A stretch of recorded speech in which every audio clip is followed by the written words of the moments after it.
Well, I think the main point is to fill in a gap that has developed because of the suppression of knowledge of the interaction of black people and Native American people.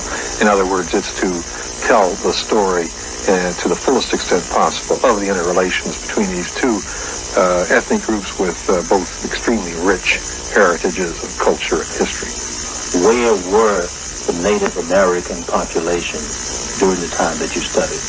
Well, during that time period, I think virtually all areas of the Americas and all of the islands, virtually, including up to Greenland, for the most part, were occupied by different native people. So the entire continent and virtually all of the islands were occupied. The Spanish writer Bartolomé de las Casas, who is the principal author of that gives us the information from Columbus's diaries. Columbus chose to finance the conquest of the West Indies by selling Native American slaves, and he characterized it as his granjeria, or granary. In other words, it was the granary that was going to pay for the conquest, that is, Native American bodies. And Columbus himself sent at least 3,000 and possibly as many as 6,000 or more Native American slaves to Europe.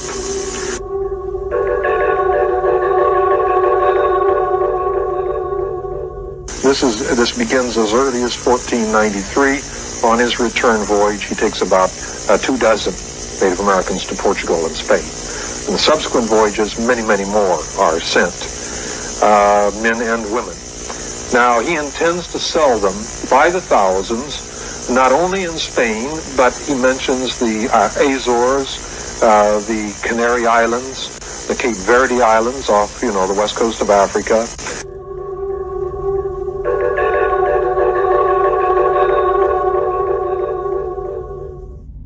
The Cape Verde Islands off, the west coast of Africa.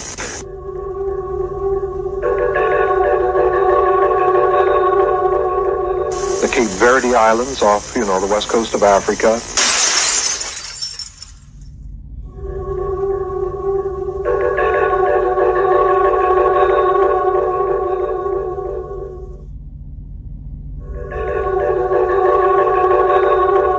As well as in Portugal and Spain and elsewhere.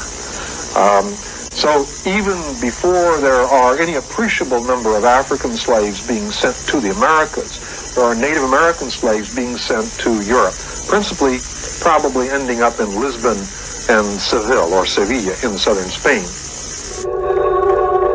So even before there are any appreciable number of African slaves being sent to the Americas, there are Native American slaves being sent to Europe, principally probably ending up in Lisbon and Seville or Sevilla in southern Spain.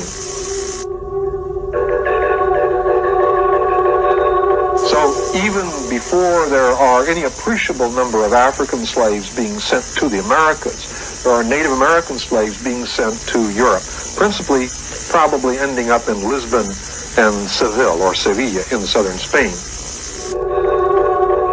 Now, when people think of American slavery, they don't think of the enslavement of Native Americans. Why is this? Well, partly because the enslavement of Native Americans occurred first.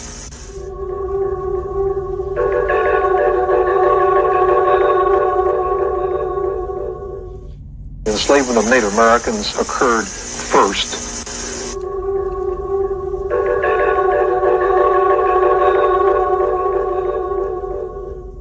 The enslavement of Native Americans occurred first.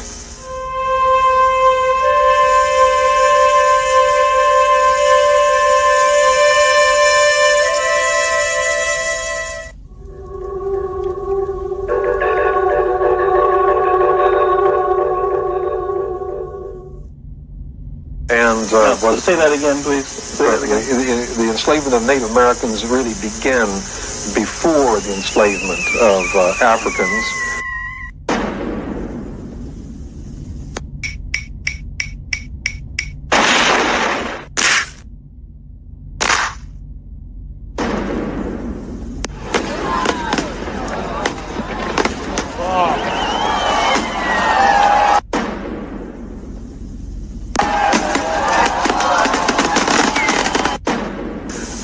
not only in the Caribbean by the Spanish, where it was extremely extensive. And in the Caribbean, I might mention that the numbers were huge that were involved, and they had several kinds of slaves. They had the normal slave, but they also had people who were called, they were called Indians from the useless islands. They were from islands where there was no gold. And so they had the right to go and remove people from those islands. The useless islands? Yeah. What Well, Jamaica, for example, would be a useless island because it had no gold. Inutiles, not useful. And they needed labor so badly on Haiti, where the gold was found, Haiti, and Cuba, that they were stealing people constantly and removing them by force from other islands, even after it was no longer technically in the best or possible, legally even, to enslave. They still could remove them as forced free labor, we could call it later coolie labor, right? Mm-hmm. And then they had other categories of unfree Indians as well. But once the population declined on the islands themselves, they began raiding the north coast of Venezuela and Colombia very extensively, also part of Panama. They also came up here and cleaned out the Bahamas completely. All the Lucayo people. What period are we talking about now? Well, we're into the 1440s, 1540s, 1560s. Many people from Florida, South Carolina is raided for slaves, and also the west coast of Mexico in the 1530s. Many Mexican Indians are sold as slaves, and it extends on into a much later period of time. But in short, the tremendous numbers of Native Americans were enslaved, and the Spaniards kept looking farther and farther afield for slaves to replenish the labor supply.